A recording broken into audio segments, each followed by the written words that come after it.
Wake up in the morning with some lemonade. I maybe make some eggs and bacon. Yeah. You know those mornings. Yeah, yeah. Young Trav. Wake up in the morning with some lemonade. Some lemonade. Some lemonade. Yeah. Wake up in the morning with some lemonade. I maybe make some eggs and bacon. Wake up in the morning with a blunt to roll. All right, man. I'm really excited. I got my boy Chad on here today. Kid Chad, how you doing, brother? I'm great, man. It's a beautiful day. Yeah, how's everything been for you? I know we're going through some weird times right now, but I see you doing your thing on social media. You dropped a couple tracks in the last month or so, and both are pops, to be honest. So, I mean, tell us a little bit about that, bro. I appreciate that. Well, yeah, there's definitely a lot of changes coming in the world right now, man. I feel like right now we're all headed somewhere great. The best is yet to come. You know, we're headed there, but we've got to go through all these adjustments, and the adjustments are going to be uncomfortable because it's like a new earth that we're headed towards, you know, something completely different. And that's really what I've been focusing on, not only with my music, but with community as well, to try to build a community, regardless of where you are, a community of creators, and just find like-minded people. That's one of the most important things right now. Despite all the craziness, there's been so many silver linings, not just for me, but for so many people. If you look, you'll find them. You know what I mean? And really, it's been a time to draw people together more than anything before. So I'd say there's never been a more important time than building your own community right now, wherever you are, whether it be online, whether it be local, you know, in any way possible, in any format, in any topic. That's what the playground is. I know I haven't really mentioned this to you much, but in the last year and a half, I've been really focusing on forming like a creative agency that's really geared around all of that idea that we're stepping into a world of co-creatorship where it's time to, you know, make it happen with our own minds, spiritual independence in every way possible. So that's what I've been doing, spending most of my time doing, man, is just finding the right people, mentoring them on making music while making my own music, helping others and just finding the ways that other people create their music has really helped me like hone my own craft as well. With the songs that I've got released recently, I just did a track called 11th Hour. That one I've got a lot of great feedback on. I love that song. I actually wrote it and recorded it back in last October of 2020. That was like right in the heat of the moment when everything was up in the air. You know, it was really crazy. So at that time, man, I know we were all going through some dark stuff. I was too. And I just came in here during one of those days right where I am today. And I sat down and I channeled that song. And when I originally wrote the song, I named it Time Slips, because to me, that's what it was about. Time is slipping away to get things right. So I know after about a week or two of recording the song, I recorded it in the same day. It was late October. I know I had a vision, and I was like, you know, I have to rename this song to 11th Hour, because that's where we are right now. We're in the 11th hour. And I've got a whole music video planned. It's like a spiritual movie almost. It shows like the journey. I don't want to give away too much. The music video is going to be awesome, but I'll tell you a little bit about the format of it. It's going to be more like a movie as opposed to a regular music video. That's why the song itself has all these different cinematic happenstances within the track, 2 or 3 places where it's like, what just happened? Those are going to be played on with the music video. It's something that I had visualized as I was writing the song. That's something that's, you know, for any artists out there listening, that's something I would highly recommend, is that whenever you write your song, try to visualize a music video as you write it. And that'll really help you create something that people can see in their mind's eye as opposed to just hear. It's really helped me like hone my craft as well and find my message. But in that video, it's going to basically show a modern day man or woman and going through the motions of every day being faced with different vices, you know, gambling, addiction to money, drugs, sex, all that type of stuff, right? And you just get wrapped up in the motions, and you think the song, it has like a darker, heavier energy and vibe to it. It's a dark song, bro. Like just from the opening of it, it's the beats dark, it's eerie. I can already kind of picture how your video, or at least in my own head, I kind of think of a dark theme. Yes, yeah. So I'll tell you the beginning scene there. It'll be somebody waking up in a dream. And in that dream, you can't tell the difference between what's real and what's fake. So that dream is the life that we live every day when we wake up from our beds. And we're faced with these decisions, right? Some decisions, they wrap us up in the motions. Whether it seems positive or negative, it could be either one, regardless of what it seems to you, because nothing is as it seems. That's the premise of the whole song. So it starts off with a girl. She wakes up, she checks her phone, and she's being invited to a party. She immediately just goes on with her day. And throughout the day, it shows her being faced with all the vices that I mentioned before. And you think that all these things are leading to somewhere bad, somewhere negative. That's what the vibe of the song leads you to believe. When the chorus of the song hits, it's like an epiphany moment. The violins come in out of nowhere, and you're like, what the hell? I was not expecting that whatsoever. During that part of the video, it's like a realization as to what your destiny wants you to become, an alignment to the true you. The second half of the song is basically going back through those same motions, but this time denying all the vices, denying all the impulses, which leads right up to the end of the song where a transformation takes place and the main character becomes an angel. That's the whole premise of the music video. It's being shot right now. It's going to span, the filming is going to span from East Coast to West Coast. There's going to be snow scenes to summer scenes. I wanted to make it all encompassing of everything because it's not a seasonal type of vibe. It's like a right now and forever type of vibe, you know? So right now it's being filmed on the East Coast throughout. I'm pretty sure I'll have the filming done on the East Coast by March 1st.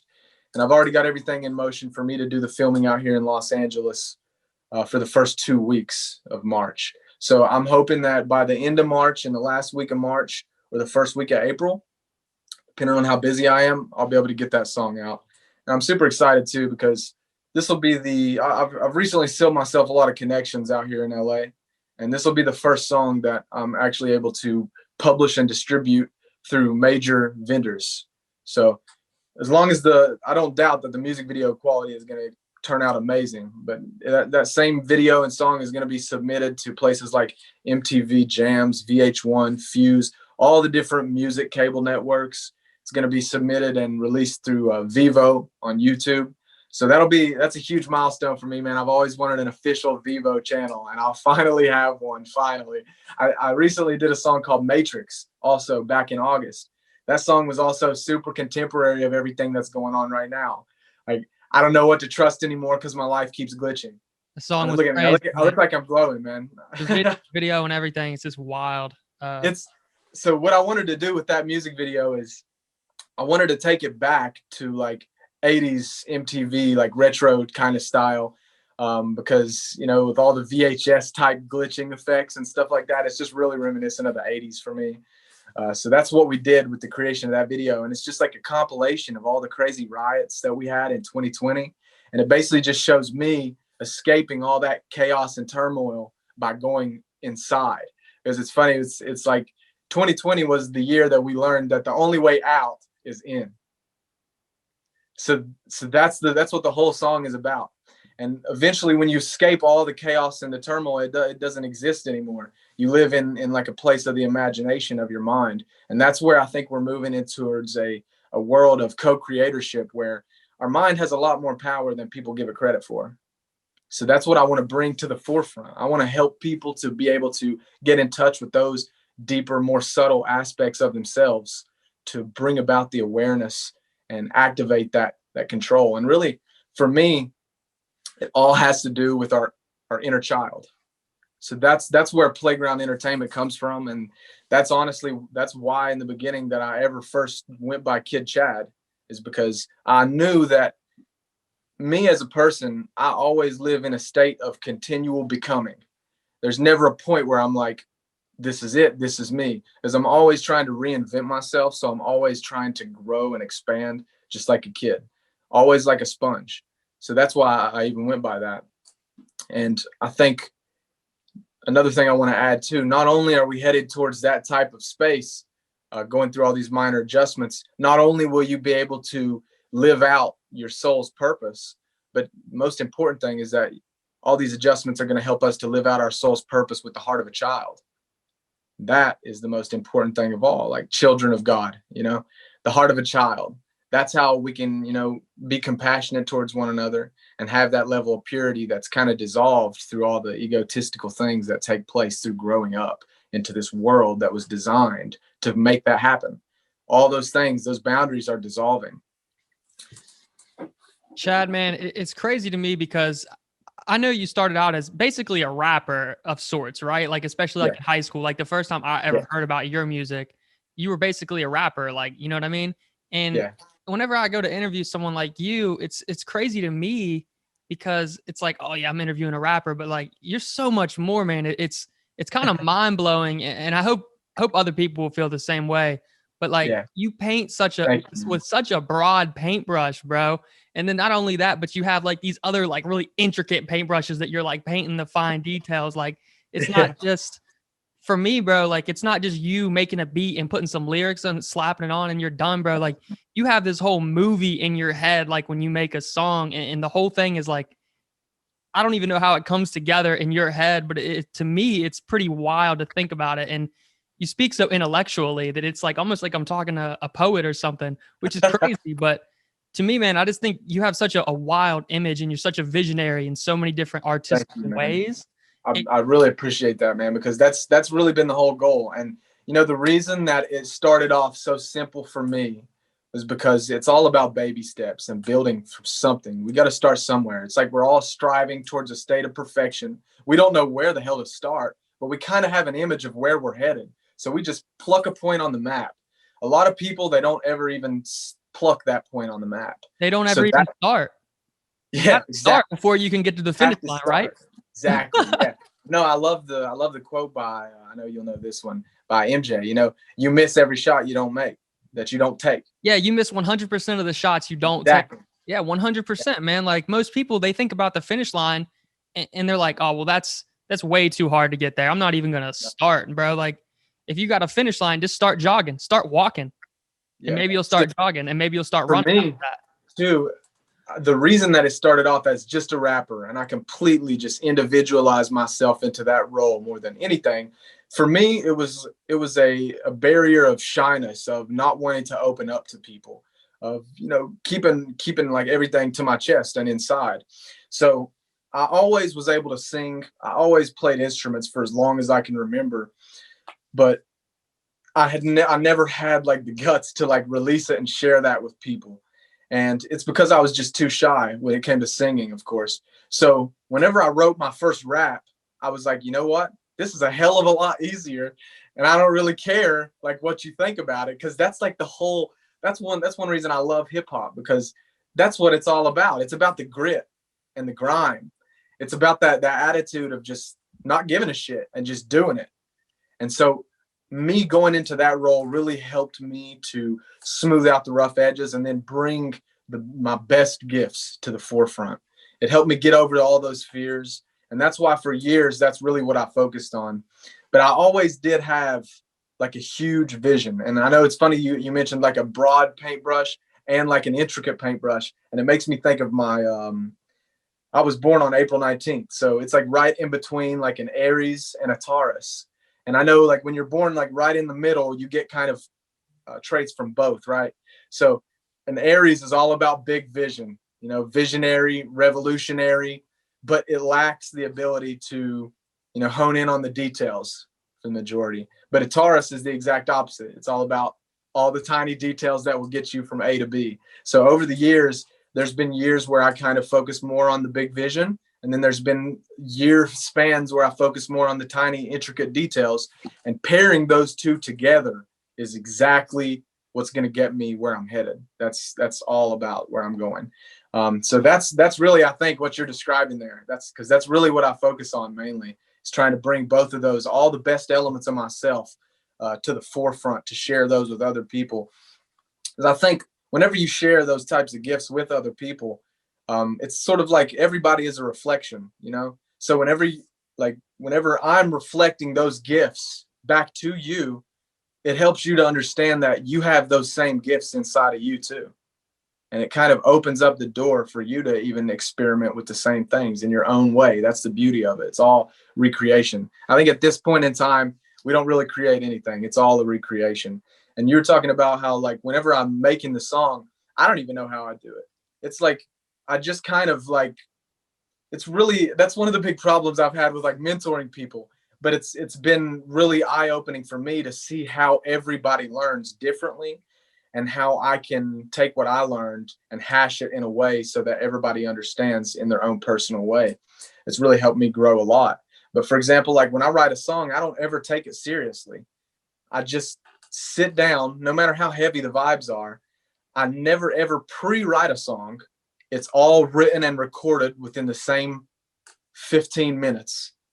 And then what I'll do is I'll go back day after day to refine that original creation into something more broad and more beautiful, more intricate. But the original ideas, they come to me on the fly, and I never try to restrict or constrain with any formula of writing what's going to happen. Because when I play a beat, any type of production, the first thing I focus on is how does it make me feel? And I don't even, like, a lot of times it's hilarious because young Trav, he would hit me up and he'll be like, yo, did you hear that flute in the beat in the background? I'm like, shit, no, I didn't. I'll have to go listen again after I already wrote the whole song and it's all recorded. I didn't even hear like some of the more intricate, subtle instruments because I was so focused on how it made me feel as opposed to how it sounded. And that's why I love writing. It's my favorite part of the process. I just take those feelings that it gives me that I feel so strongly, and then I just translate those into words. Sometimes it comes out super cryptic. Sometimes it comes out super obvious. But in a weird way, man, like let's say you didn't hear the flute. Low key though, your subconscious did, or something in your head heard that flute because that vibe was created and you started to paint that picture in your head and put words to it. So low key, something inside you knew that flute was there, but just in your mind when you were writing, you didn't even think about the flute individually. Tunnel vision, it was man. all one vibe, man. It's just really cool when you talk about that. And for one, shout out Young Trav. I know last time we did something, it was me, you, and Young Trav, and I really didn't know y'all at all. I just was doing some interviews, and I knew you were coming out with a new album, and I really wanted to help you promote it because I'm all about helping, creators promote stuff, especially West Virginia creators. And absolutely, we talked about it already a little bit, but like just being able to create something, just being a creator, it takes a lot of guts, right? You're putting your name in your face to a piece of art or to a video or to content. And that opens the doors for a lot of criticism, like, let's say, when you first started making music, like when you started putting out rap songs, where were you, like 15, 16, 14? Yeah, 15, yeah. Okay. What was your perception when you first started creating songs, like at high school, let's say? So I'm a huge believer in fake it till you make it. That's the power of the mind. So when I was 15, I didn't really have a message. I had quite a bit of experience up to that point in my life, but not enough to really have anything important to say. So what I was doing was I was just recreating different elements from things that I'd heard that I enjoyed. And when I first started making music, I didn't really do it for my own listening pleasure, which that's majorly changed now. I did it so as to, so other people would like it. Usually it's the other way around. Right? You did it for the kids at school to be like, yeah, exactly. This is fire. Exactly. So that people would be like, yeah, this is dope. Yeah. And eventually during high school, I went through a lot of crazy shit, as we all do. And that ended up giving me something to talk about. And my dad always told me, my dad was in a band for years and years when I was growing up. But when I first started making music, I went to him for advice. And after a few songs, like he had told me, he's like, I like what you're doing. Eventually you'll find out what you want to say. And I started really thinking about that. Like, what am I saying? What am I expressing? And it's interesting because I'm a firm believer that every form, you said creators, right? So that's the co-creatorship is what we're moving into. And like, for example, the Playground slogan is of creators for creators. It's all solely focused on collaboration for creativity's sake alone, nothing else, not networking, not any type of gains, just to help people get in touch with that side of themselves. Because in turn, that's going to create like a global change where we all, once we uplift everybody, we all get to go to a new level. That's the goal. And only, only a certain amount of people, only a certain percentage of people create. You know what I mean? Yeah. 99% of people are consumers. They consume content. They consume Right. on Instagram, on Facebook, on Apple Music. And only a small, not even 1% of people create things for people. And you talk about this new era we're going into, all this stuff, especially with is we're separated from people face to face for the most part Yeah. right now. Right. This is really opening new doors for creators, and for me, I just look at it as things are only going to get better for people in the creative space because so many more people are at home looking for things to consume. More, you know Yes. what I mean? They Yeah. want more music. They want more videos. They want more content. More content is what's driving everything right now. Look at how Yeah. big TikTok is, for example. I'm not on Exactly. TikTok. I'm an old head, but Me either. I'm not. we know about it. Everyone Oh knows yeah. about TikTok. Huge. People send me TikToks via iMessage or something, but I don't want on TikTok. But it's huge, especially with the kids, man. Like Yeah. even as we're getting older, we still have to find ways to relate to the youth because that's what the next come up is. That's the main consumers. You know what I mean? Yes. So Exactly. your music has to hit a wide variety, even though you're making it for yourself. Ideally, Right. you want more people to consume your music because I know Yeah. you want a paycheck, right? Oh yeah. Of So course. you gotta hit so many different audiences, especially because your music isn't mainstream exactly right now, Right. and that's fine. That's a great thing because a lot of mainstream stuff is garbage, real talk. But Sell out. Yeah. Yeah. why can't your stuff pop off? Like just looking at the music you create, like what's the difference in quality of what you create versus what a mainstream person creates? To me, it's kind of, I talked to quite a few different like smaller rappers, and one of my really good friends, another rapper from West Virginia, Wilson Raps, Waveman Wilson, his new name. And he goes through some of the same issues as you. Y'all are very different in your music, very different in your presentation and your vision, but similar in just a lot of ways too. It's weird, but I just think people like to make fun of musicians and creators, and that's what I was going with in high school. Like I imagine like you make a mixtape in high school, like a lot of people are like, oh, this white dude's trying to rap, or like this is corny, Exactly. this guy sucks, or he's nothing, he's nobody, whatever. People like to hate on things, but like I said, it takes real guts to create, and just the amount that you've progressed. And I know it's not a short amount of time because you've been at this for a while now, like 10 years basically. You've actually been putting out content, but like in that time, the amount of growth, it's just crazy, man. And exponential. Imagine if you had quit after your first mixtape. You know what I mean? Like, what would you be doing? Where would you be at? Would you be happier?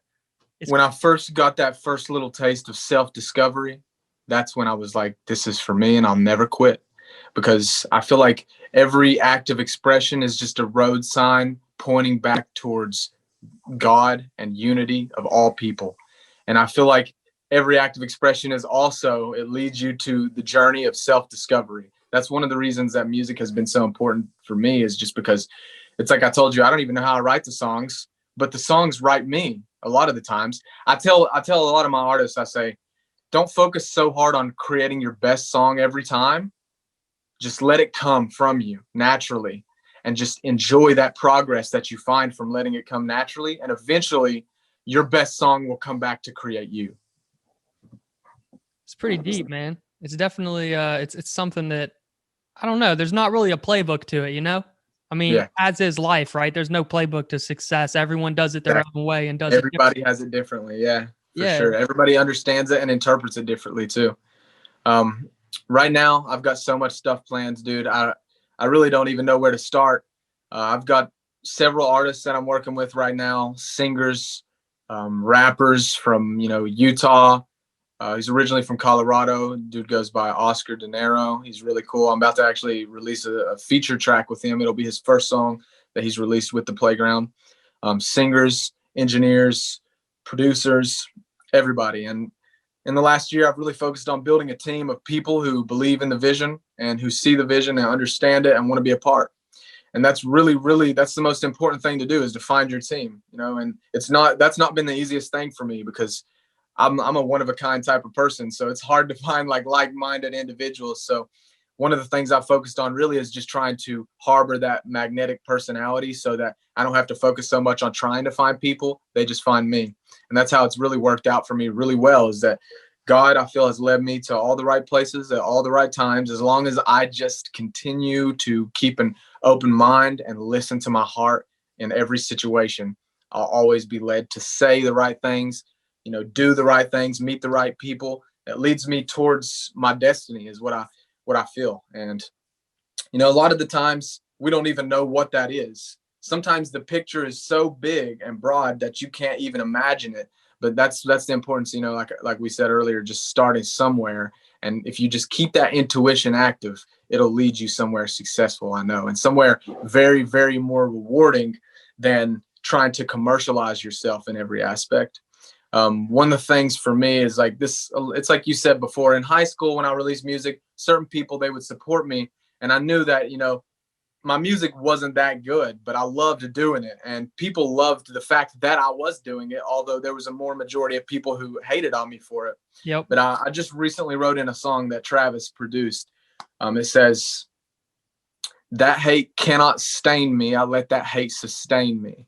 So it's just like more motivation to just make it better and recreate it in a new way. And in the last year, like all the 8 years of releasing content, there were certain songs where people were like, okay, hell yeah, I like that one a lot. They're adding it to their playlists. But that was like literally like maybe like 5 songs out of the 1,000 songs that I've written and recorded and released hundreds of them. But now I feel like I'm finally at a point where like every song I'm releasing now, I have a formula. And every song I'm releasing, people are like hitting me up out of nowhere like, yo, I love this song. Everybody's adding it to their playlist. So I think it's finally reaching that point where I've meshed a unique style of genres in a sort of mainstream way so that the right people will like it and come back to listen for more. That's why 11th Hour is really like the first song that I feel has that potential. That's why I'm putting so much into it. I waited all the way since October. I waited until literally February 7th to release that song just because I wanted to make sure everything was perfect. I sought out all new people in the help of creating the song, engineers, producers alike, mastering engineers. I basically created a whole new team, and working together now with them, I think we've got like a format and a system to continue to keep that consistency alive.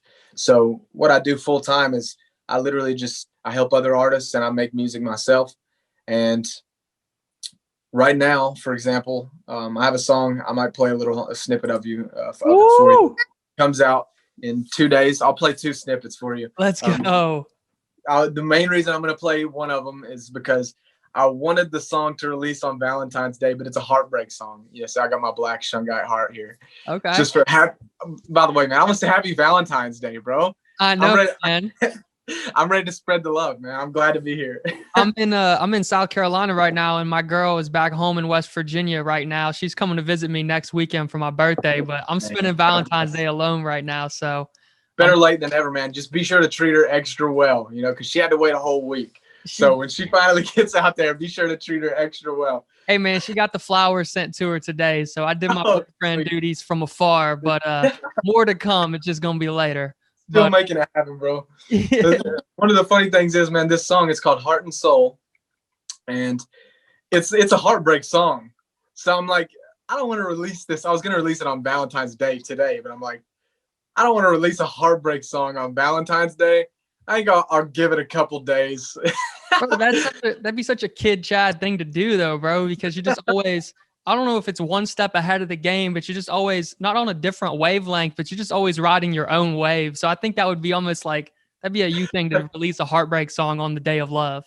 So this is how I thought of it, man. I'm like, I'm going to save this track for 2 days after for because I want to release the song to when most people will relate to it.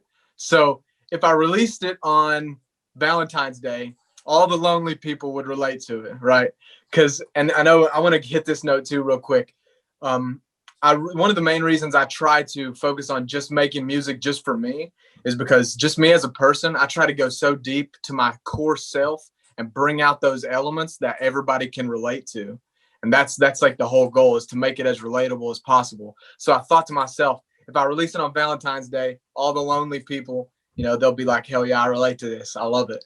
But if I wait until 2 days after, not only will I be able to get all the lonely people, but anybody who just like all the post Valentine's Day breakups. I know that like that's fucked up to say kind of, but you know, for things that, you know, people that just got together on Valentine's Day, and then after that it's like no more, no less. So Man's like, no, I'll wait 2 days. capitalizing on heartbreak, on actual heartbreak. I feel it though. I gotta That's what I've been doing my whole life, man. Except my whole life it's been my heartbreak.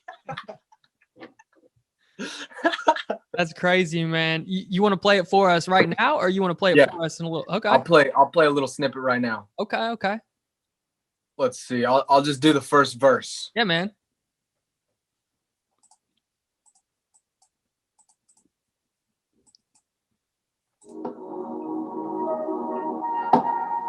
You hear that? Yeah. Sweet. This song was produced by Freeze Pop Beats and engineered by Freeze Pop too. He's actually out in West Virginia right now. Shout out Freeze Pop. Can you even say that now?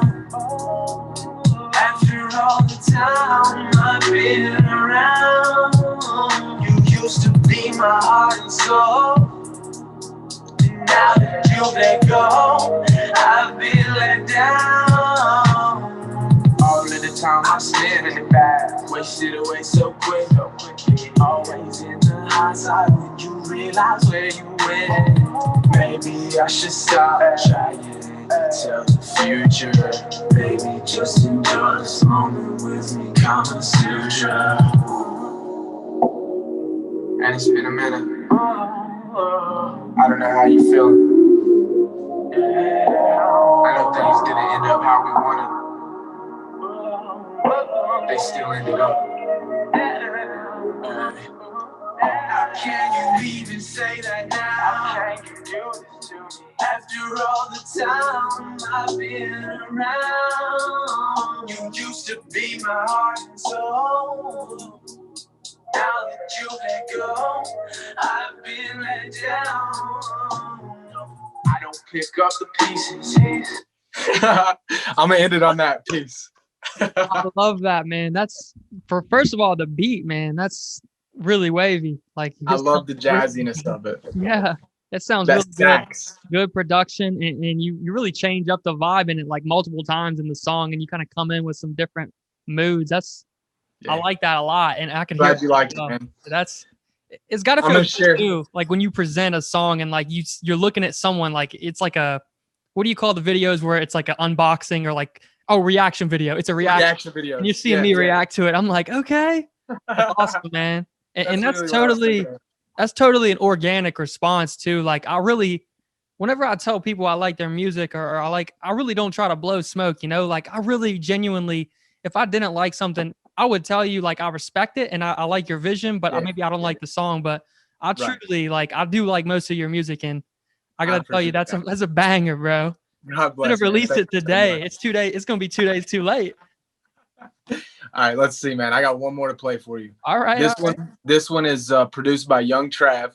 I just sent this one to Young Trav yesterday or the day before, and he listened to it yesterday. It was the final mix. I finally got the master back, and I let him listen to it, and he was like, "This is my favorite one." So I'm gonna give you a little tidbit of info. This is a little secret shit I haven't dropped yet, but I've been working on an album for a long ass time now. Since COVID hit, I told everybody, you know, I'm going to have a huge album released in 2020. But COVID hit, and I'm like, you know what? I went through a lot of like evolutionary phases in creating music myself and just hitting new levels on top of new levels. So I kind of sat it to the back while I grow. But I literally have like 30, 40 songs right now that are already recorded, in most of them in rough draft format.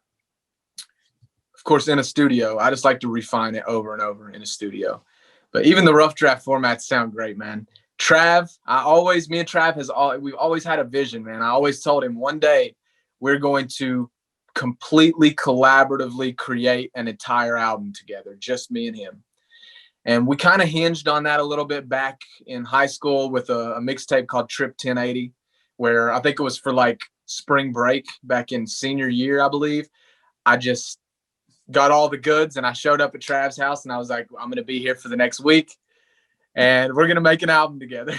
Man, I love that. We made the beats together. We wrote the songs together, and we only did 4 songs in that amount of time, in those like 6-7 days. But I really, that album, it had that mixtape, it had a really special place in my heart because of how unique it was when we just combined both of our processes into one. Even everybody would tell me, especially my dad, I would always listen to my dad's advice because he's been in music for so long. He's listened to it for so long. He knows about creating it. I really heed his advice. And he always told me, even back then, the stuff that me and Trav makes it's unlike anything else. It's just so unique. It's not like anything he's ever heard. So that's always been in the playbook, and it's finally coming to fruition. Trav produced every single one of those. I think it was back at the beginning of COVID. I said, all right, Trav, send me every beat you got. And he sent me like 40 of them. And I basically, over the course of 3 or 4 months, I just sat and listened to them. And, right off the bat, when I'm going through these songs, I'm like, all right, I like this one, this one, this one. I chose like 30 tracks, 30 of the beats, and I wrote to every one of them. And over the course of 3 months, I recorded them all. I'm going to re-record them, but those are going to be the album tracks. And the album name is called Here With You, Moments of Eternity. Trav created the name, but it was always inside of me too. And it's basically just like me and him, we're putting ourselves in a moment that's just here with you. And I love the idea of, moments of eternity, because I have a feeling like through all my collaborative experiences with other people, when you come together with somebody else and you make a song, then you guys split up. Well, that song, it goes on to live almost as a live entity that's like a combination of the two. Does that make sense? Yeah. So it goes on to continually affect people as if we were still together and still like making that song forever. It's like a moment of eternity. And that's what the whole album is. There's going to be a lot of piano on it, a lot of synths, but I really wanted to make it something classic. So I'm actually, for the album cover, I'm going to be recreating an old picture of Frank Sinatra picture of him sitting down at a piano. That's going to be the cover, and it's going to be me, of course, but the same type of reaction, same type of, attire on, and the same type of angles. I'm super excited because I really wanted to just be classic. This song that I'm about to play, Journey, I was going to set it as the intro track for the album. It was one of those 30 tracks that I had originally done.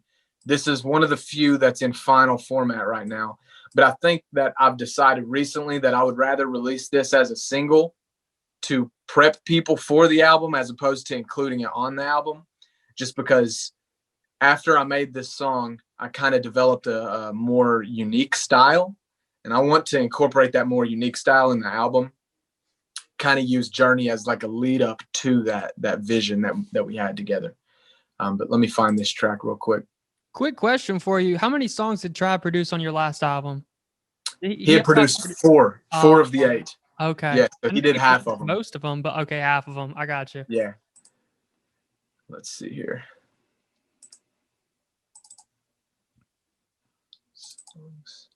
The one thing you'll notice about this track is the piano. It just sounds so classic. I told the engineer, I'm like, make that piano sound as classic as possible. I wanted it to sound like Frank Sinatra just sat down and played it.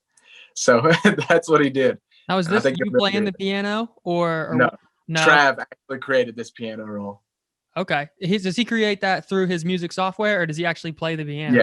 So he has like a keyboard, and he'll write it out onto the music software through the keyboard. Something we've been experimenting with. I'll play you a little sample too. Recently is I've been getting into composing a lot more myself. So I'm not good at making beats. Like I don't know how to combine all the elements. I mean, I've done it before, but I don't really like the technical side of things. I'm the type of artist that I like to be in the moment, making it happen right then and there. I'm kind of impatient when it comes to creation. It comes out of me so quick, man. So I leave that to him. But one thing I'm great at is coming up with some dope melodies, like right on the spot. Samples. So what I've been doing is I've been creating tons of different types of samples with different types of instruments and just sending those MIDI files to my producers. And just basically I'm collaborating on beats now with them in that manner. And Travis recently made one. I named the sample Atlantis, and it was these whistles that play. Travis already released the beat, and basically it really reminds me of Mario. And I knew it'd be perfect for Trav because Trav, he loves Mario. Like him and his dad, they play Mario often together. So I'm like, when I sent it to him, I sent him 2 different versions of the same melody. One of them was more Mario-esque, and one of them was just like a straight up piano. And I had only showed him the piano, and he was like, yeah, I like that. And then he hit me up like a couple weeks later, and he was like, bro, those whistles, man, that was the shit. You wait till you hear this beat that I made out of that. Shout out. All right, here we go. Here's the Journey track. All right. Journey with tag. I'll play it in.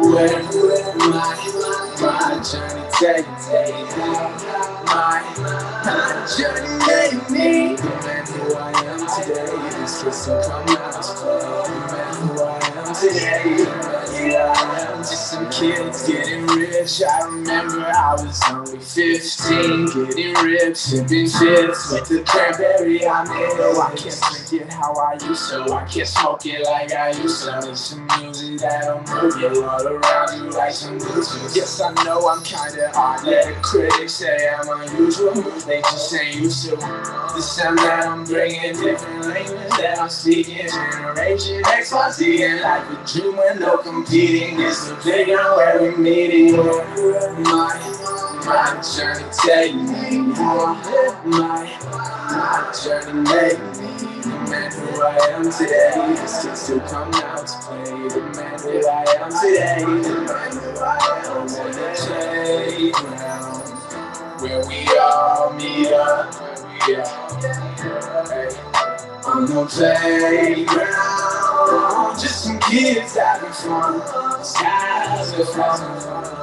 Yeah, where my journey take me. My journey take me. The man who I am today. These kids still come out to play. The man who I am today. The man who I am today. Definitely different than the last one, but still really cool in its own right. You just have this way of making a bunch of different tracks that all they're so different. You know what I mean? Yeah, yeah. They belong on the same album, but they're just so different. I don't know how to really explain. I'm not like a music person. I mean, I love listening to music and understanding it, but I'm not a rapper or an engineer. Right. So I have these. It's hard for me to even envision how you guys make this stuff, but yeah, really wavy again. Like, thanks, man. For you, man, who? Like you do a lot of these like vocal I don't know what artists I even compare it to, but who would you say you like take a lot of inspiration from as far as your vocals, not like the beats or anything else, but like right. So I just want to say, like, is there a little bit of Kid Cudi in there sometimes? Absolutely. Okay. Yeah, absolutely. It's Kid Cudi is one of my biggest inspirations from back in the day. I'm not too much of a fan of his newer stuff, but his old stuff, Man on the Moon 1 and 2, those are some of the legendary albums ever released in hip hop, I think. And I was always a singer before I was a rapper. So that's one reason I love Cudi, is because he's always vocalizing on the track in weird ways, but just making it sound cool. And like, that's what I always like aspired to do. And I know different, like when I first started, it was all just about rapping, like rap, flows. And then eventually I went into more of like singing, like all about melodies and like harmonizing.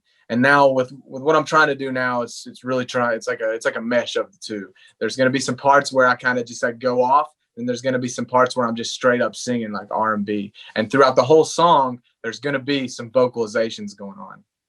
Yeah, and Cudi, he really kind of popularized. I mean, he might not have invented it, but like the humming and like the, what I mean? Yes. Like almost like mumbling, but like just like these like he's almost like he's singing, mumbling, and like just these in the background. It's just so melodic.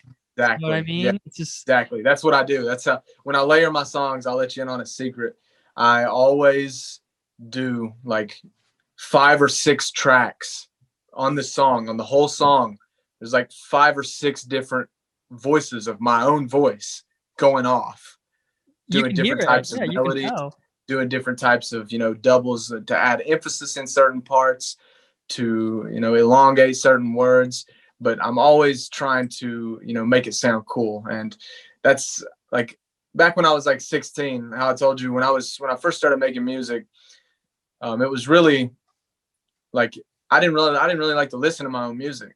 And I met a rapper who was quite a bit older than me. And he told me, he's like, you don't know what you want to say. You'll eventually know what you want to say soon. But he said, but I'll tell you right now, you need to start forcing yourself to listen to your music all the time.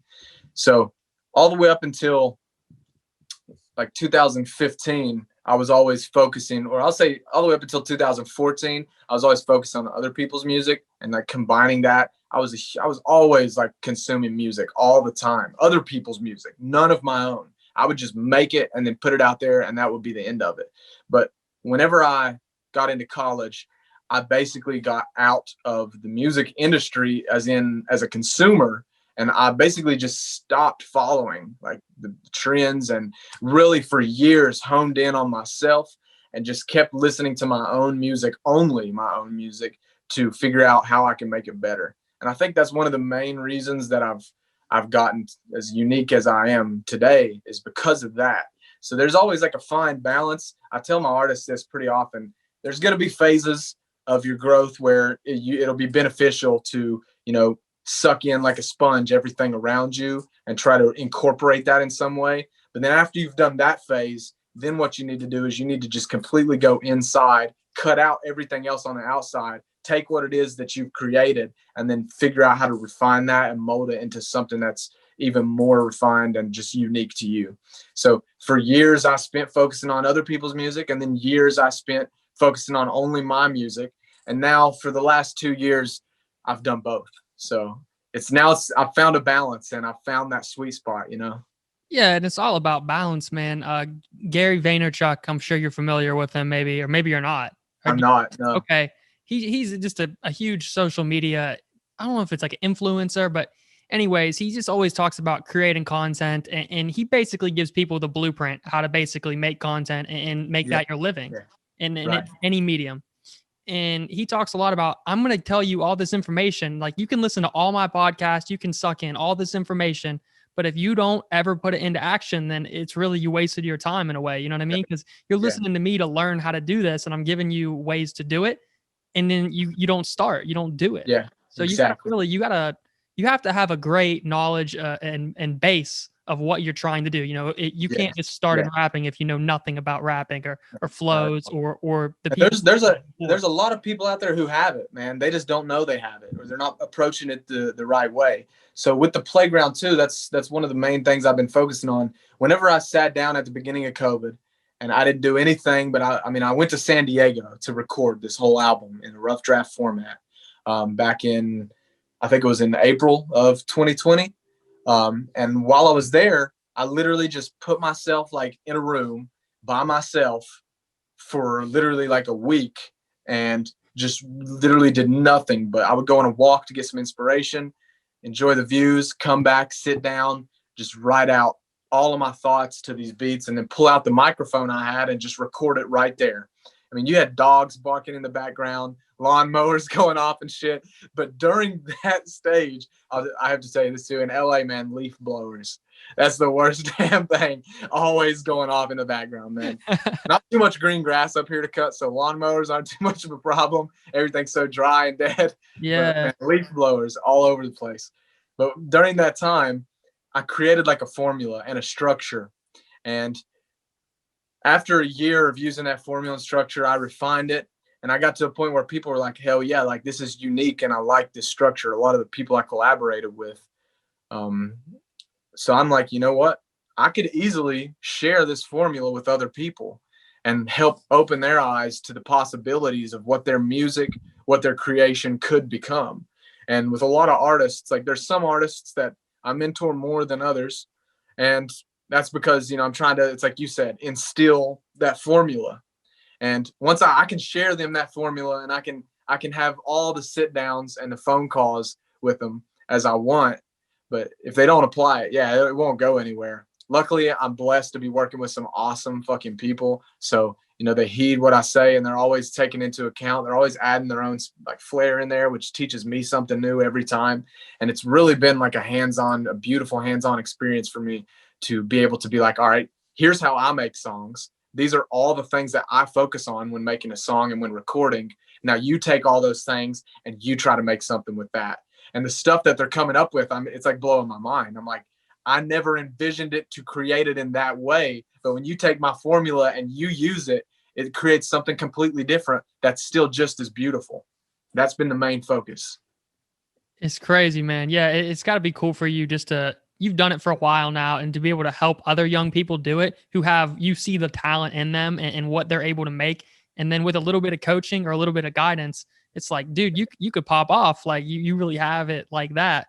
So it's So cool. It's got to be cool for you as a bit of an elder now man. to help people too. Yeah, definitely. And it's good to like build a base, you know what I mean, out of people who just believe in it, people who are there just for collaboration. That's I always, when I schedule my first phone call with artists who submit to the playground, I always tell them the vision, and I always hinge on the vision kind of more so than anything else, just to see if they agree with the vision and the beliefs and the mindset. And that's the thing that connects. That's the glue between all of us as creators, the like-mindedness and the ability to collaborate in different unique ways. That's what holds us together.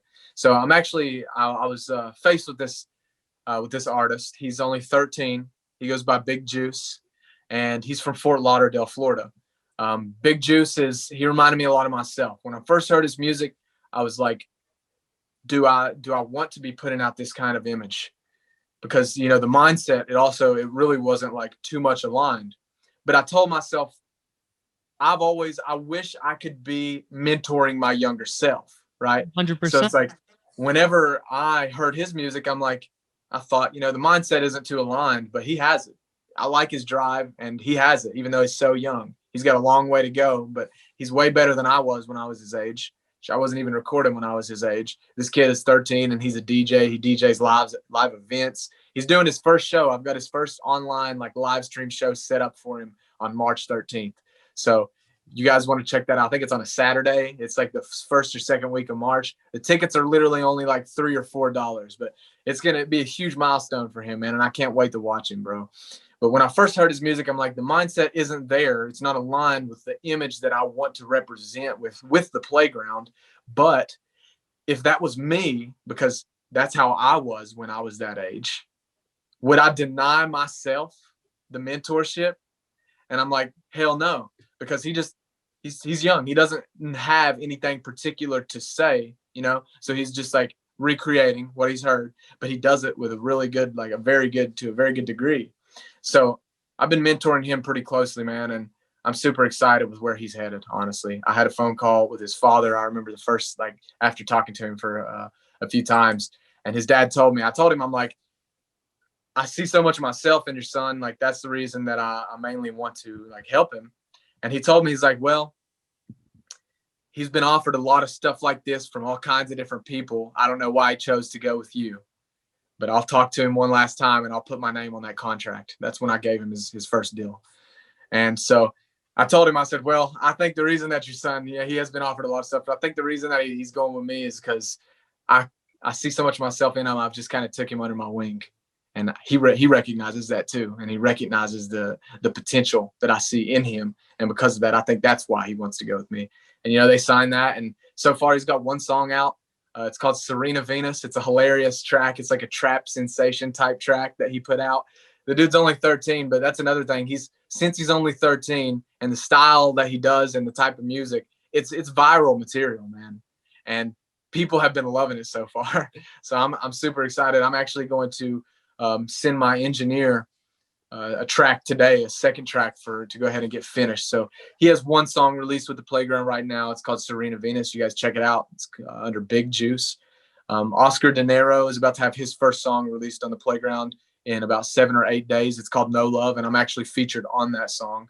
Are these songs only on Playground? Are they on YouTube or SoundCloud, or where can we check them out at? Oh, they're going to be on all platforms, but I mean distributed only by the Playground Entertainment. I got you. Okay. Yeah, but they'll be available on all platforms. I got you. Yeah, man, that's really cool that you get to mentor someone, especially a 13-year-old kid, man. I mean, 13 years old and you already got talent like that. I mean, like you said, you don't have a lot to say because you just haven't experienced it all yet, right? Right. So much. Yeah. But 13 years old and having the confidence and having the swag to be able to do that and doing your thing, bro. Like you said, if you had yourself at that age, like if you were 13 and knew now what you knew, or you knew then what you know now, it's insane where you'd be at, So yeah, I can't even imagine. It's Exactly. got to be. It's always good to help people. So for me, I'm someone who does. I love helping people, and I love making Yeah. people happy. So getting Yeah. to help someone realize their dreams and turn their dreams into reality, and it's not some far away thing. It's like you're on No, the brink, man. Like you're there. closer than you think, way closer. And one of the really like the big eye openers for me with everything going on in the world from the end of 2019 to 2020, like it was crazy how I even came to be in this position. I'll talk a little bit about that. In 2019, I underwent some crazy drastic changes. I had hit the bottom of the bottom, man, rock bottom, and I released that album. I was able to get that album out that we spoke about last time. Just barely made it happen, man. By the grace of God, I made that happen. And I had underwent a lot of crazy, like painful experiences then. And it's actually funny, when I went to record that album in Pittsburgh, I had an old friend of mine, a college friend of mine who I was really close to spiritually. And he actually taught me how to really play piano and write like alternative music, how I can today. So I owe a lot to him, man. But he was living in Pittsburgh at the time. And he met me there while I recorded my album, while I was there for a few days. And he told me, hey, I'm going to be moving out to LA soon. I want you to come with me because we're going to make this shit happen. I'm going to get some shows together. It's all going to happen. And I'm like, all right, man, let's do it. I'm all about it. But I wasn't making very much money back then, man. And I had hit like a wall. Like I said, I was at rock bottom. So I wasn't ever able to save any money. And the months just kept going by. After I came back to West Virginia, he was still in Pittsburgh. He would message me once a month and be like, it's coming. Are you saving? Are you ready for it? July, I'm moving out there and we're making this happen. And it was in April when he had first told me that. Or no, it was in March, my bad. So after each month, I'm like, shit, I can't save. I'm all wrapped up in this world that I don't really want to be a part of. It's not me, and it's not the vision that I ever had for myself. And June comes by, July comes by, and he moves out there, and I still wasn't able to come. And then August comes around, and at the end of August, he calls me as he had been telling me, he texted me. Me and him, we speak to each other in real cryptic ways. Often I like to say that, like higher forces use us to communicate truths to each other. And he told me, he's like, come out west and I'll take care of the rest, make it happen. And I hadn't seen the guy in years. I didn't know much about him. I was nervous, man. With all the stuff I had just went through, I'm like, do I really put it all on the line? And, I didn't ever save money. In the back of my head, that voice of fear, it's like, don't do it. Don't do it. But there came a time where it was in August and he had messaged me a certain few cryptic messages, and I got this huge jolt of nervous energy. And then all of a sudden, it was like God spoke to me and God told me, don't worry, do it, follow your heart, make it happen. Just go, I'll take care of it. So like I said, I didn't have any money saved. I had a lot of ties holding me back also. That the ties I don't even want to get into. But he called me. I remember I was working at a pizza restaurant, and he called me after my long shift, and I'm sitting there in the restaurant still just kicking it with the owner, and I get a call from Anthony, and I answer the FaceTime, and he's there with this guy, and he's like, I want to introduce you to this guy. And I spoke to him a little bit, and he's like, so are you gonna come? And I was like, well, honestly, man, I don't have the money to, but I'd love to. And he told me, he's like, don't worry about the money. I'm going to buy your plane ticket right now if you tell me you're going to come. And I was like, do it. So literally that moment, it was August 24th, I think, of 2019. Yeah. He bought my plane ticket right then and there. And they sent me the boarding information and everything to my email. And it was scheduled for 2 days in advance. So I went, and my family thought I was crazy, man. Everybody I was close to, like, you're insane. What are you even going to go do out there? I didn't know the plan. I didn't have money saved. I didn't have a place to stay. But God, it's like I said, that voice of God had told me, don't worry, I'm going to take care of everything. So the 26th came around, and I left everything behind. And that was the most, to me, I swapped timelines for a whole new life. I traded in my life then that wasn't what I ever wanted, and I swapped timelines to a life that I had always dreamed of, basically. And when I came out here, I was sleeping on couches. I was worried that I would get kicked out one night and I would be on the streets with my duffel bag. The stresses, though, I'm the type of person, I do great with chaos. I feel like I'm thriving the most when I got the heaviest burden on my back. It's actually one of my problems. Like that shit causes me to like self-sabotage sometimes when everything's going good. Yeah. So I went out there in the first 2 weeks of being out there. I wrote 2 albums on piano. It wasn't hip hop music at all. They wanted me to come out there because Anthony played guitar. He was a singer, and he wanted me to write piano and write a whole album with him to perform at all these Hollywood venues. So when I went out there in the first 2 weeks, we rehearsed every day and every night. We were writing music. We had pages like that thick of just song material. And eventually we took all that material and we just like hashed it out into an album.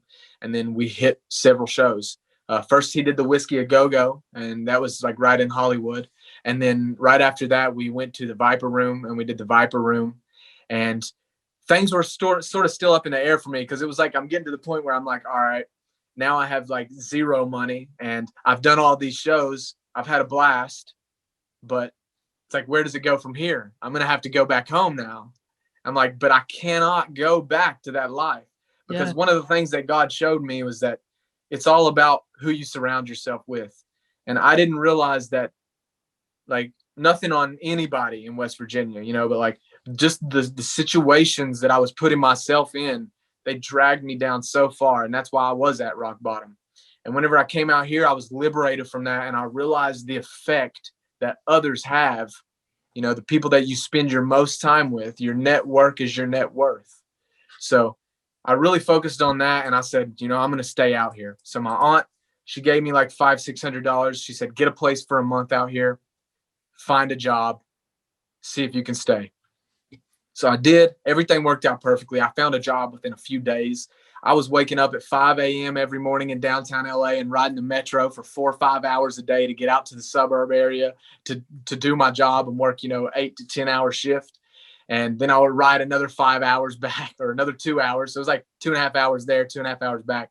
I would be going to bed at like midnight, waking up at like 4:30, just enough to have enough time to go catch the metro. And it was a crazy grind, man. I've never experienced anything like it. I've never like put so much like physical work into just making shit happen for myself. But at that point, it was like do or die for me. It was like, I cannot go back. If I go back, I'll succumb to the same life that I never wanted for myself. So I just, with the grace of God, man, I made shit happen. And God directed me to all the right people to, you know, make shit happen for myself. And then when COVID hit, I thought like literally back in like, I think September of like 2019, the end of September, I was like, all right, I had just gotten the job. I had done those shows. And then I got the job. I'm like, all right, let's do some more shows. And then COVID hit. So they shut down the live industry completely. Anthony had went back to the East Coast. So at this point, it was just me out here now. And I spent several months just me out here, just grinding away at the grindstone, making it happen. And then everything changed for me, man. I met like the perfect girl, and just everything worked out for the greater good of everybody's life, man. And right when COVID hit, I realized there's a lot of negativity in the world, and there's a lot of people who are still stuck in that negative place that I was in just a few months ago. So the main reason I'm like, I wanted to start the Playground and go ahead and form it as an official company. It had been a brainchild of mine since literally back in like 2012. When I first, like a couple of years after I first started making music, I came up with the idea and the concept. But I'm like, you know what? Now I have a bit of a formula down. I know a lot about the business side now. I'm going to go ahead and start trying to give people hope.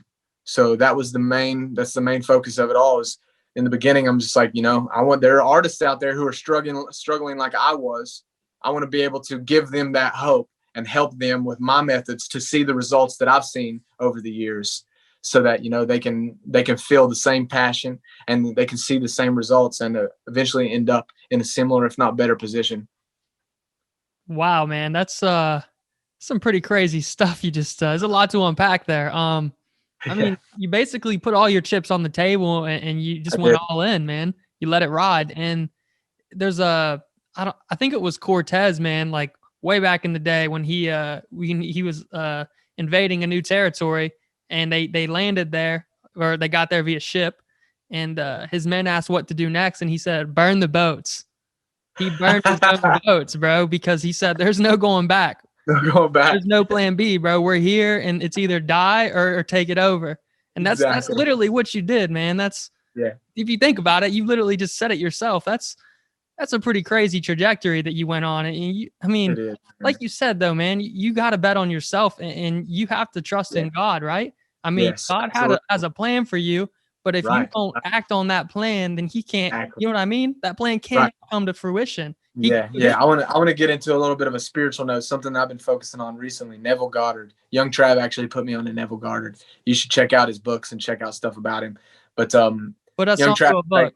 What's a book? Put us onto a book by him. What do you got? What's the first book to read by him if someone wants to get into it? The best thing that I could say to do would be probably, if you're just getting into it, other than like picking up a book, I'd say probably use forums to go find people who describe different chapters and aspects that he brought to the forefront. Because some of it's kind of high level, but when you find people like Trav, he sent me like a Reddit post and he's like, check this out. These people are talking about, and it's a whole forum of just people talking about Neville Goddard and his concepts.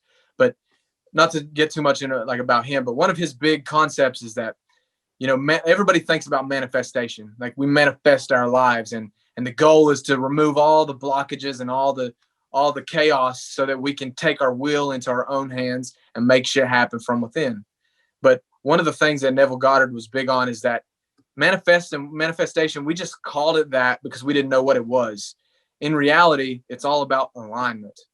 Because there's like a multiverse of you, and every different decision you've ever been faced with, you played that out into a different reality. But whatever you gave your attention to in those moments is what created the reality that's around you that you see right now.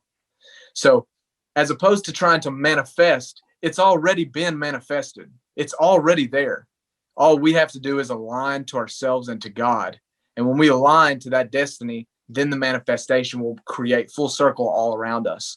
And one of the ways that society has taken that ability away from us, and this is another thing he hits on, is by making us think that the bigger the manifestation, the more effort it takes. That's something that I believed so wholeheartedly for years and years, is that, you know, if I want to manifest like a burger in front of me, like I can make that shit happen within like, you know, an hour. It's like that's not hard. Right. But when I want to manifest like Coca-Cola or like Netflix or, you know, something that's visionary and is just worldwide sensation, I always thought, you know, that takes years and years of work. And it does take years and years of work. But with that type of mindset, we're thinking it requires more effort to manifest that, but it's already been manifested. It's already out there. We just have to align to it. So when you remove the feeling of the more effort I put in, the greater the reward, and you kind of just let go of your expectations or like fighting for different outcomes, that's when you align and your soul will take you exactly where God intended you to be. And that's always a place of abundance. It doesn't matter where you are or who you are. It's always a place of abundance where he wants us to be. And that's where we're headed. That's where I think as we're going through all these changes, you know, people are at home and eventually people are going to get bored of consuming, man. And I think with people being stuck at home all the time and they're like, how do I spend my time now? If you don't have like a pastime or a hobby and you're stuck at home all the time, like, what do I do? Well, you create something, you express something. And I think like that's where everybody is headed to. Everybody's going to hit that point at a different phase. We all hit that point of destruction at a different time, but it's inevitable, man. It's definitely some wild concepts, man. You just got such a different perspective. It's really refreshing. And I hope whenever people just listen to this, not only do they just get a better feel for you as an artist, but they just kind of get a better understanding of you as a person. And just, I don't know, man. I just feel like you're just such a true to yourself type of person. Like what you see is like really what you get. Like there's no like underlying theme to it. Like you just no filter either, man. You're not like, you're just you, man. And you're you in your music, you're you when you talk, and you just got this whole persona that it's not just refreshing, but I don't really know how to describe it. It just kind of envelops the room. Thanks, man. It's like the sun, man. It glows. It's man, bright. it's like light. It just consumes everything. It, And have I don't want to get too spiritual here, man, but let me think. I know, like with where we're headed right now, like I wanted to, like whenever things become available, whenever people reach that mindset, people are going to be confused. You know, a lot of people with the power, the innate powers that we have, the abilities that we have of the mind, of the body. Whenever the transition happens on a wide, like global scale, people are going to be confused. I think a lot of people are going to feel lost. And that's why we see the world just diving even into more chaos. It's like, it doesn't seem like it's getting better, but it is though. That's like the silver lining. It is, even though it doesn't seem like it, because we have to go through that to get to that better point, you know. But I really like the playground for me is like, that's your safe space for you to find out who you are and then express that wholeheartedly and fully. And nobody will judge you. On the contrary, everybody will be there to help you in your artistic endeavors, to, you know, give you feedback, give you advice, share it, you know, in all different ways. So Chad, man, from everything that you've said today, not only are you just developing more as an artist, more as a person every day. And I know 2020 was a big year for you, even though it was, you know, it was a pandemic. It was a big year for you growth wise. And I feel like a lot of us grew just because we went through different times. Exactly. And it seems like to me, 2021 is shaping up to be the biggest year of your life. Is that safe to say? Yeah, definitely. Yeah. I mean, it seems like from everything you've said to me, 2021 is about to be one hell of a ride for you. And that's awesome. But how can we as consumers, like me as a fan, not me as an interviewer, how can we help you? Like, how can we help you get to where you want to go? Like, we can listen to your stuff and comment on your stuff and things like that, but really, what are you trying to accomplish? And how can your fans and other people who are your friends, like, really help you get to that point? So I think of myself as more of like an idea than like the individual of me. Whenever I'm making like any type of art, I think of it more of like the idea. So like, I think like the best thing that people could do would be like to just, get to know me. And I know you said me as a person, as opposed to like me as an artist. One of the things that like people don't fall in love with the artist as much as they fall in love with the person and then love that person's music. So that's one thing that I've really tried to, you know, back in the day when I first started making music, it was very egotistical, and it was like I said, fake it till you make it. A lot of it was a front, but when you really discover who you are and you start to try to bring that person to the forefront, that's when you really start to shine. So I think for other people to help me would be to really just learn the ideas and just listen to the music, let it wash over you. Not only just sharing the music, like that's like the simplest thing you could do, is to just share the music, share some positivity with people. But I would say the most important thing people could do would just be to learn about the ideology that I have that creates that music and that perspective, and then sharing that perspective with other people, because it's something that's so huge. It's going to go on to live way, way past me. It's like an idea never dies, you know?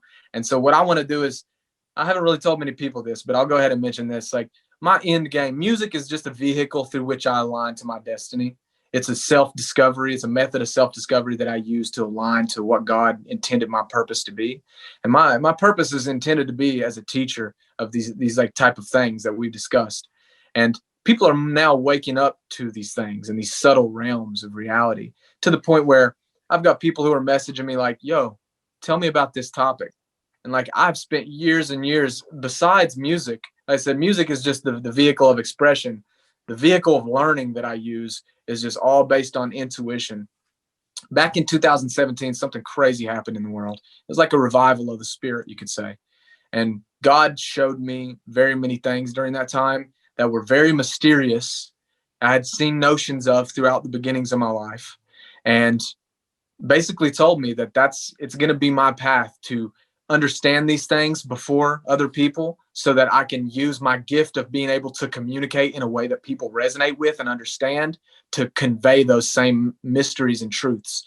And there's like, every truth is self-evident, but there's also like objective truths too, and they're very intertwined. So I think like the biggest thing that people could do would be to just try to get to know, not really me as a person, but the perspectives and the ideas that created me as the individual, to be able to then go share that with others. And what I really intend to do is eventually, I want to like, I grew up in like a broken family and like in a very impoverished area.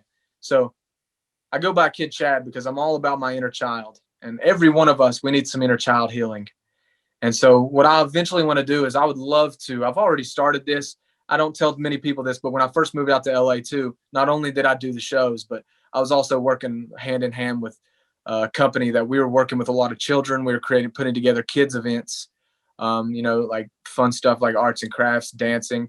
I was going to be the head. Have you ever heard of Lightning in a Bottle music festival? Yeah, I've heard of it. I'm just not familiar with it. It's here in California. It's like I think it's the second biggest festival in America. But I was actually in 2020, I was scheduled to be the head of the family fund department for that entire festival, where I was going to take my workshops that have to do with like family healing and family bonding, and combine that with music and all these other different types of arts. And for all the parents who wanted to go to the music festival, they needed a place to drop off their kids, right? So that's where I was going to be. I was going to be overseeing that entire operation. But then, of course, COVID happened and the festival was canceled. But I still hope to do that as soon as the festival is open back up. I plan on that. But what I want to do is I want to open up sort of like wellness centers that could be placed in all the most impoverished areas of the world, to basically teach children and their families about the importance of the things that, the deeper things that we've discussed during this interview. That's the end goal. That's going to change the world, man. That's going to completely take us into a new realm of thought. And that's the new earth in my mind. That's my end goal. And I think like right now I've already started on like writing out like spiritual development programs. I've already written like an entire concept of like a template to gain like independence from the ego, because the ego is what always holds us back, man. If the ego is whenever like you ever like you get uncomfortable, and like, for example, somebody says something to you. I'm going to get real deep here. Somebody says something to you and you get triggered. This is the big polarity in the world right now. People don't know how to handle their triggers. That's why political wokeness and all of that crap is like a thing now. It's because people don't know how to handle their triggers. They're so out of touch with their inner child, they can't handle any type of emotional instability whatsoever. And that right there is a sign to me that the ego is trying to take over the world. Because what happens is we think this is who I am. Like all of these ideas in my head of who I am, those ideas aren't actually who I am, because I could be anything I wanted. Anytime I say this is who I am, I'm limiting my possibilities for the future and restricting my growth. So whenever somebody says something to you that upsets you and you get triggered, you're like, oh shit, you get emotional, your emotional body gets activated, and maybe you don't react to it. That's the best thing. Don't react, but respond, but you might still feel that trigger. Well, that feeling of discomfort is actually the ego telling you that no, you are not all of these aspects of the soul. You are this person who I'm telling you who you are. And that whatever just triggered you is now fighting, and it's basically taking a stance against who I, the ego, am telling you who you are. But there's a thing called flow state. I'm sure you've heard of it. Flow state is what I do when I get into the zone of my music. And it's how I create my songs, every one of them. I don't ever pre-write like ideas. Very rarely will I brainstorm for something unless I'm like purposefully trying to create like a specific concept with a beat. But I'm just trying to enter that flow state. And the more I can deny my ego that power over me, my soul, when I align to that greater power that God intended us to be, this all ties back into the 11th hour music video. Whenever I align to that soul and I forego the ego, then everything happens exactly how it should happen. And I don't ever have to worry about saying the wrong thing, doing the wrong thing, because my soul takes control of this body that's a vehicle, and it will put all the right elements of my vast, broad personality into this vehicle at the right moment, in the right situations, to handle everything accordingly and make the right decisions. Does that make sense? It makes tons of sense, man. It's just that's a super deep way to look. I mean, I know you're a pretty intricate and deep person, not purposely, just how you are. So you definitely get into some deep stuff. And you can see that in your music. You can see when you start to get you to know you better as a person, why your music is the way it is and how things come together. So, I mean, I know I'm gonna be honest with you, man. I feel like we went way over time. Yeah, but hey. It's awesome, man, and I cannot wait to post this. And I just hope some people enjoy it too, and they just get to see you as an artist. But you have any lasting words or anything? I mean, from my end, bro, all I got to say is follow this man, listen to his music. I mean, if you give him a chance and you don't like his music, I respect that. If you just say, but listen to it, and I bet if a lot of you listen to it, a lot of you will become Kid Chad fans. And if you don't like his music, you'll at least like him as a person. He's just a good dude. And this dude wants to quit his other jobs. He wants to be an artist 100% full time, all gas, no breaks. So I just pray that for you, that it happens. I have no doubt that it'll happen, man. Like I just can see it, man. It's flowing through me right now, like your energy. And God bless, I'm happy for you. But do you have any lasting words or just anything you want to say to your fans or friends or family? I just tell people right now, there's a lot of craziness going on in the world right now. Just don't worry. I'd say just have faith in God. Try to find something that you are passionate about, and just take that and just pursue it wholeheartedly. There's never been a better time in the world to do that. And by you doing that, you're opening up the door for 10 other people to do the same thing. And when the whole world is living by that type of mindset, everybody is going to be healed. And it'll be like a heaven on earth. I guarantee it. It's the glimpses that I've been showed. So that's definitely my last words, man. And I just want to say, man, thank you so much, bro. I love what you're doing, man. God bless you. And we're going to have to make this happen again. Oh, on God, bro. It's definitely going to happen again. Best of luck to you, man. And hopefully we can post this out in the next day or two. But all right, perfect. God bless, man. I'll talk to you soon. Keep doing your thing. Wake up in the morning, only happy thoughts. All that can be, and not what's not. See, I only focus on the bigger picture, yeah. As I look outside my window and realize the world is hidden, yeah. From the truth, what would you do to uncover it? Maybe try to make a mountain move or just dig under it. Wake up in the morning with some lemonade, some lemonade, yeah. Some lemonade, yeah. Wake up in the morning with some lemonade, some lemonade. Maybe make eggs and bacon. Watch me stir, stir, hey. Watch me stir, stir. You know I gotta love the pulp. If you don't got pulp in your lemonade, I mean, what are you even doing? This is no store-bought, this is fresh squeezed. Watch me stir, I stir up these verses. It don't take that much rehearsing. Maybe 10 minutes to write and record one song that's unheard of. I got way too many problems to be spending all my time on things that never mattered anyway. So I wake up every morning with a smile on my face. Life is great because I'm grateful for the place I call my space. So I call my home with the girl I really love.